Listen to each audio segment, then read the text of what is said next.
Oi, eu sou a Vana Marte do blog Siga Marte e o vídeo de hoje é uma resenha do livro Viagens na Minha Terra, do Almeida Garrett.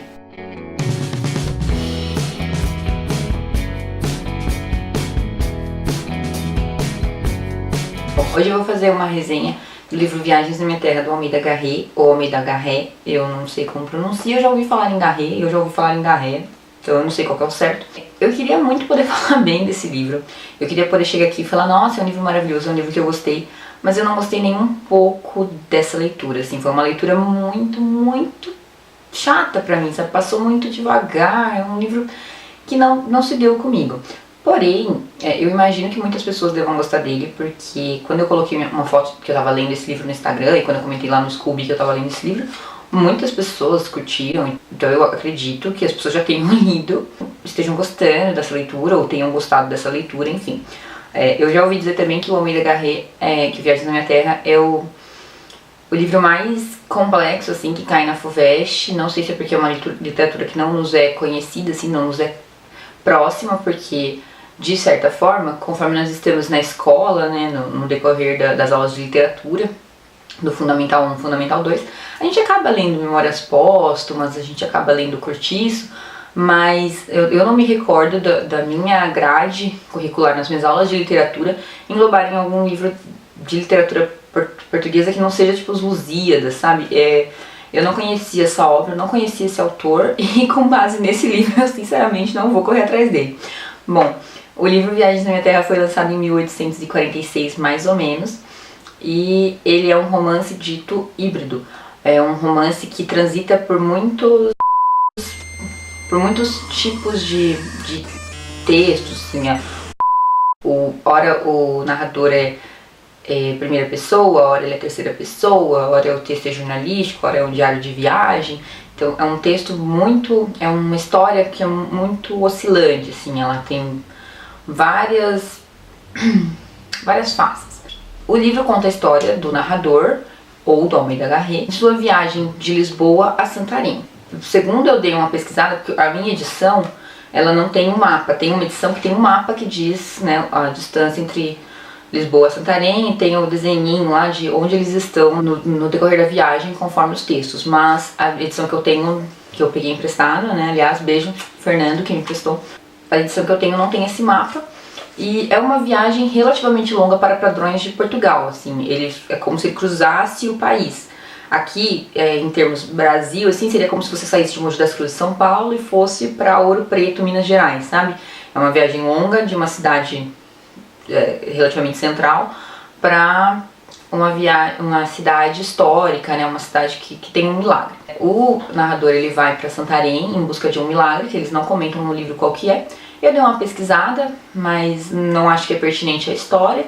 Então realmente eu entendo porque que o narrador não comentou. Eles vão até Santarém em busca desse milagre e esse livro vai contar a viagem dele de Lisboa a Santarém. No começo do livro, assim, o narrador ele é bastante metido, para ser bem assim, bem direta.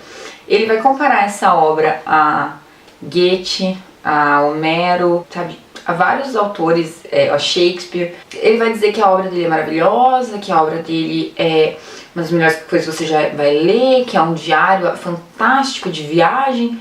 Então eu estava esperando que Viagens na Minha Terra seria uma viagem para cada cantinho de Portugal, sabe? Para cada história, para cada local, para conhecer o povo e tudo mais. E não é. Sinceramente, assim, não acontece nada nessa viagem. Nada. Vocês me perdoem que eu não consigo ser imparcial, assim. Eu sou muito parcial nas minhas opiniões.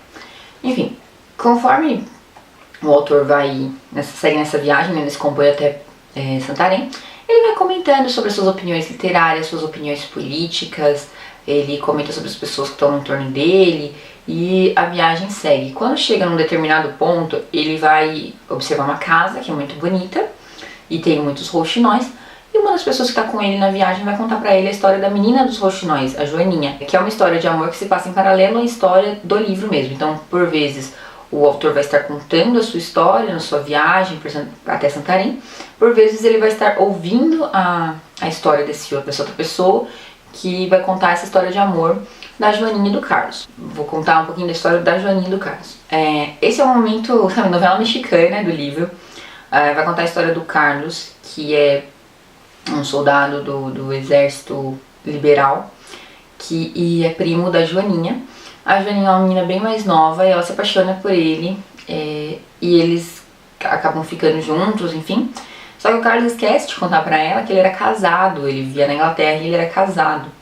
Aí acontecem todos os pormenores da guerra, né? Pra quem não lembra, tava rolando uma guerra entre os liberais e os absolutistas em Portugal, liderados por, acho que é Dom Pedro e Dom Guilherme, alguma coisa assim, não lembro, mas eu coloco aqui embaixo essa informação se eu me encontrar. E tava rolando essa guerra em Portugal, né? Portugal tava em guerra civil. Ele veio pra lutar pelos liberais e eles tiveram esse romance, e aí acontecem várias coisas, ele cai em batalha e tudo mais. E eles têm uma avózinha que cuidou deles a vida inteira. E a Georgina, que é a esposa dele, vem pra Portugal pra tomar conta dele. Aí ela decide que ela não quer mais ficar com ele, obviamente, porque ele traiu ela com a prima, bem mais nova. E tem também um frade, que Carlos acredita ter matado o pai dele, mas que na verdade era o pai dele. E enfim, aí acontece o final dessa história, que é bastante dramalhão, assim, e que é bastante... sei lá, assim, eu não achei surpreendente, eu achei bem o que o autor podia fazer, sabe? Chegou num ponto da história que ele não tinha mais nada, não tinha como seguir com essa história, ele teve que acabar a história do jeito que acabou. Não foi surpreendente, não é uma história que muda nada no rumo da história original. É uma história, assim, interessantezinha de se ver, né? Bem característica de romantismo, né? Dessa fase mais inicial do romantismo. Tem um casalzinho, tem um drama, tem um não sei o que, e aí acaba tudo em desgraça. Então, a história do narrador, assim, a história do livro, o narrador seguindo a Tia Santarém e fazendo várias discussões filosóficas e tal, e em paralelo a história da Joaninha, da menina dos rouxinóis, que se apaixona pelo primo e tem um final trágico todo mundo. Essa é a história do Viagens na Minha Terra. Eu acredito que esse livro, assim, ele é o terror da FUVEST, né? Ninguém quer que ele caia na FUVEST, porque parece que ele é muito difícil. E eu entendo que ele seja muito difícil porque ele é realmente um romance híbrido que usa muito intertextualidade, assim, ele vai conversar com muitos autores, ele vai conversar com o leitor, ele vai fazer indagações.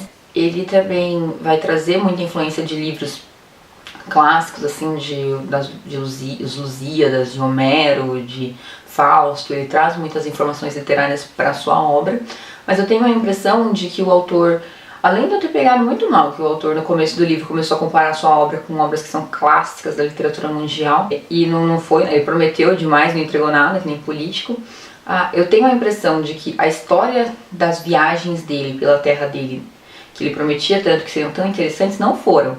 Então ele teve que jogar um romancezinho ali no meio pra ver se incrementava a história. Eu tenho a impressão de que se ele tivesse feito só um livro com a viagem na terra dele, teria dado 20 páginas. Esse autor também, ele gosta, assim, ele faz muitas críticas à literatura, né, a literatura que estava rolando ali na época, ao romantismo, embora ele seja considerado um livro da primeira fase do romantismo e um dos grandes expoentes do romantismo em Portugal. Se não, eu li em um lugar, na verdade eu acho que foi até no meu... enfim, eu li em algum lugar que dizia que era considerado o único grande livro do romantismo em Portugal. Ainda assim, ele dá uma desprezadinha no romantismo, nos romancistas, nos autores românticos. Ele enaltece outras escolas literárias. E ele também faz uma crítica política, né, à situação em Portugal, à guerra civil, aos liberais, aos absolutistas, enfim. A viagem dele, ele meio que vai ilustrando o que está acontecendo com a guerra, assim, os lugares pelos quais ele passa que são destruídos e coisas do tipo. Eu entendo que seja uma literatura importante e que tenha sido influente na história de Portugal e tudo mais.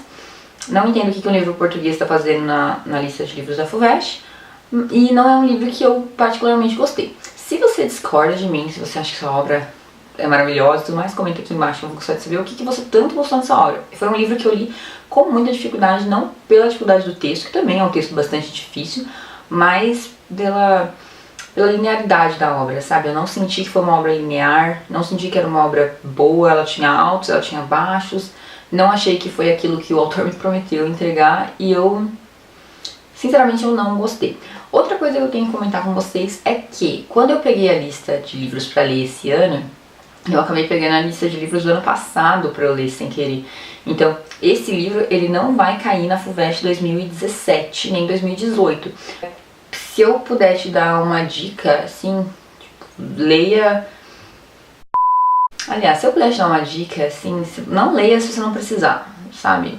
Não é um livro que mudou muita coisa pra mim, não gostei, mas eu sei que tem gente que gosta, e é isso.